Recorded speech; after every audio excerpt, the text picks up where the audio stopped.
Hi friends welcome to Rena Samayal इनके என்ன சமையல் பார்க்க போறோம்னா ரொம்ப சுவையான ஜவ்வரிசி சேமியா பால் பாயசம் கூடவே உளுந்து வடை தான் ரொம்ப சுவையா இருக்கும் ரெண்டுமே எளிமையான முறையில் ரொம்ப சுவையா செய்யக்கூடிய இந்த சேமியா ஜவ்வரிசி பால் பாயசமும் உளுந்து வடையும் எப்படி செய்யறதுன்னு வாங்க பார்த்துடலாம் பாயசம் பண்றதுக்கு முதல்ல 1 டேபிள் ஸ்பூன் அளவுக்கு நெய் சேர்த்துடலாம் நெய் சூடாகி வரட்டும்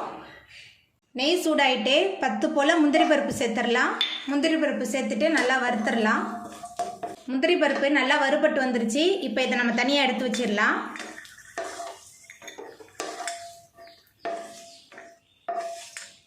முந்திரியை நல்லா வறுத்து எடுத்தாச்சு இப்போ இதே நெய்யில் திராட்சை சேர்த்துடலாம்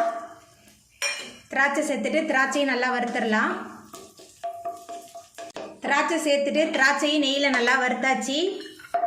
இப்போ திராட்சையும் தனியாக எடுத்து வச்சிடலாம் இப்போ இதே நெய்யிலேயே நம்ம சேமியா சேர்த்துடலாம் சேமியா சேர்த்துட்டு மிதமான தணலில் வச்சுட்டு நல்லா வறுத்துடலாம் சேமியா நல்லா வறுபட்டு வரணும் சேமியா நல்லா வறுபட்டு வந்துருச்சு இப்போ இதையும் தனியாக எடுத்து வச்சுக்கலாம் சேமியாவை நெய்யிலேயே நல்லா வறுத்து எடுத்தாச்சு இப்போ சேமியா வறுத்த அதே கடாயிலேயே ஜவ்வரிசி வேகிறதுக்கு தேவையான அளவுக்கு தண்ணி சேர்த்துக்கலாம் தண்ணி சூடாகி வரட்டும் பாயசத்துக்கு தண்ணி நல்லா சூடாகி கொதிக்க ஆரம்பிச்சிருச்சு 10 நிமிஷமாக ஜவ்வரிசியை தண்ணியில் ஊற வச்சுருந்தேன் இப்போ ஜவ்வரிசி சேர்த்துக்கலாம் எதனால் தண்ணியில் ஊற வச்சு சேர்க்குறோன்னா அப்போ தான் சீக்கிரம் வெந்து வரும் ஜவ்வரிசி சேர்த்துட்டு நல்லா கலந்து விட்டுகிட்டே இருக்கலாம் ஏன்னா ஜவ்வரிசி டக்குன்னே கட்டி பிடிக்க ஆரம்பிச்சிரும் ஜவ்வரிசியை ஊற வச்சு சேர்த்துருக்கனால ஜவ்வரிசி சீக்கிரமாகவே வெந்து வந்துடும் நான் மாவு ஜவ்வரிசி சேர்த்துருக்கேன் உங்கள்கிட்ட மாவு ஜவ்வரிசி இல்லைன்னா நைலான் ஜவ்வரிசி கூட சேர்த்துக்கலாம் ரெண்டுமே நல்ல சுவையாக இருக்கும் பாயசத்துக்கு ஜவ்வரிசி நல்லா வெந்து வந்துருச்சு உங்களுக்கு பார்க்கும்போதே தெரியுது பாருங்கள் நல்லா முத்து முத்தாக வெந்து வந்திருக்கு இப்போ இதில் நம்ம நெய்யில் வறுத்து வச்சுருக்கிற சேமியா சேர்த்துடலாம் சேமியா சேர்த்துட்டு நல்லா கலந்து விட்டு வேக வைக்கலாம்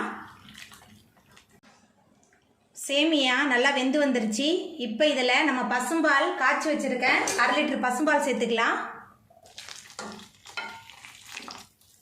பசும்பால் சேர்த்துட்டு நல்லா கலந்து விட்டு வேக வைக்கலாம் பசும்பாலில் ஜவ்வரிசி சேமியா ரெண்டுமே கலந்து வேகும்போது ஜவ்வரிசி பால் பாயசம் ரொம்ப சுவையாக இருக்கும் ஜவ்வரிசி சேமியா ரெண்டுமே சேர்ந்து பாலோடு சேர்ந்து நல்லா கொதித்து வெந்து வந்துருச்சு இப்போ இதில் நம்ம 1 கப் சர்க்கரை சேர்த்துக்கலாம் சர்க்கரை சேர்த்துட்டு மறுபடியும் நல்லா கலந்து விட்டுடலாம் 1 கப் ஜவ்வரிசி 1 கப் சேமியா 1 கப் சர்க்கரை சரியாக இருக்கும் 1/2 லிட்டர் பாலோட கலந்து இந்த மாதிரி நம்ம பாயசம் செய்யும்போது ரொம்ப சுவையாக இருக்கும் வீட்டில் உள்ள எல்லாருமே ரொம்ப விரும்பி சாப்பிடுவாங்க ஜவ்வரிசி சேமியா ரெண்டு வெந்த பிறகு தான் நம்ம சர்க்கரையை சேர்க்கணும் இதில் வேகிறதுக்கு முன்னாடியே நம்ம சேர்த்தோமா ஜவ்வரிசி சேமியா ரெண்டுமே வெந்து வராது சர்க்கரை சேர்த்துட்டு நல்லா கலந்து விட்டாச்சு இப்போ இதில் நம்ம வறுத்து வச்சுருக்கிற முந்திரி திராட்சை சேர்த்துடலாம் அதுக்கப்புறமா முந்திரி பருப்பு சேர்த்துக்கலாம் பாயசத்துக்கு நல்ல சுவையை கொடுக்கறதே ஏலக்காய் தூள் தான் ஏலக்காய் தூள் சேர்த்துட்டு எல்லாத்தையும் நல்லா கலந்து விட்டுறலாம் முந்திரி பருப்பு திராட்சை ஏலக்காய் தூள் எல்லாம் சேர்ந்து நல்லா கொதிச்சு வரணும் அது வரைக்கும் அடுப்புலேயே இருக்கட்டும்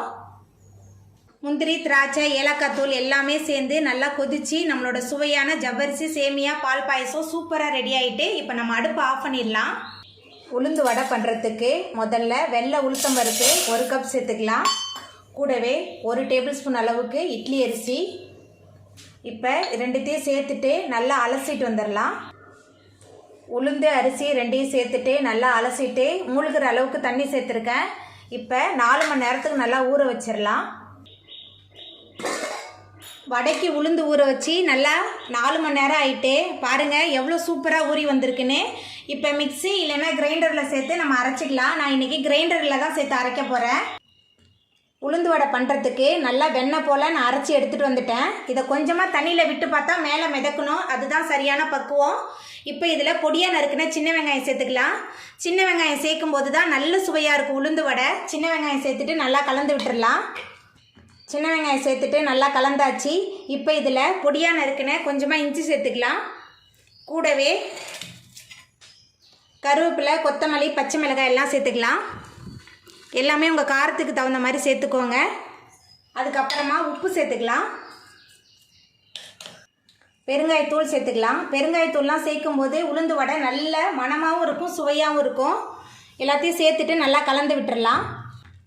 உளுந்து வடை பண்ணுறதுக்கு உளுந்து மாவு ரெடியாக இருக்குது இப்போ நம்ம வடை தட்டிடலாம் உளுந்து வடை பொரிக்கிறதுக்கு அடுப்பில் கடாய் வச்சு எண்ணெய் சேர்த்துருக்கேன் எண்ணெய் சூடாகி வரட்டும் எண்ணெய் சூடாகி வந்துட்டு நம்ம ரெடி பண்ணி வச்சுருக்கிற மாவு கலவையிலேருந்து கொஞ்சம் கொஞ்சமாக எடுத்து நம்ம வடையாக தட்டிடலாம்.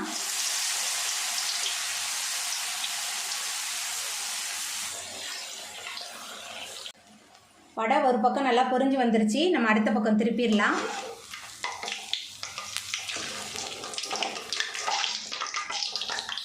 ரெண்டு பக்கமும் நல்லா வெந்து வரட்டும். உளுந்து வடை ரெண்டு பக்கமும் நல்லா பொரிஞ்சு வந்துருச்சு. இப்போ நம்ம இதை எடுத்துடலாம். கொஞ்சம் கூட எண்ணெயே குடிக்கல, நல்லா மொறுமொறுப்பாக வந்திருக்கு. பாருங்கள், நம்மளோட சுவையான மொறுமொறுப்பான உளுந்து வடை சூப்பராக ரெடி ஆகிட்டு. இதே மாதிரி நம்ம எல்லா வடையும் போட்டு பொரிச்சு எடுத்துக்கலாம். அவ்வளோதாங்க, ரொம்ப சுவையான சேமியா ஜவ்வரிசி பால் பாயசமும் உளுந்து வடையும் சூப்பராக ரெடி ஆகிட்டு. இந்த சுவையான ஜவ்வரிசி சேமியா பால் பாயசம் மொறுமொறுப்பான உளுந்து வடையை நீங்களும் உங்கள் வீட்டில் செஞ்சு பாருங்கள். இந்த வீடியோ உங்களுக்கு பிடிச்சிருந்தா லைக் பண்ணுங்கள், ஷேர் பண்ணுங்கள், கமெண்ட் பண்ணுங்கள், சப்ஸ்கிரைப் பண்ணுங்கள். அப்படியே பக்கத்தில் உள்ள பெல் பட்டனையும் கிளிக் பண்ணிடுங்க. நன்றி.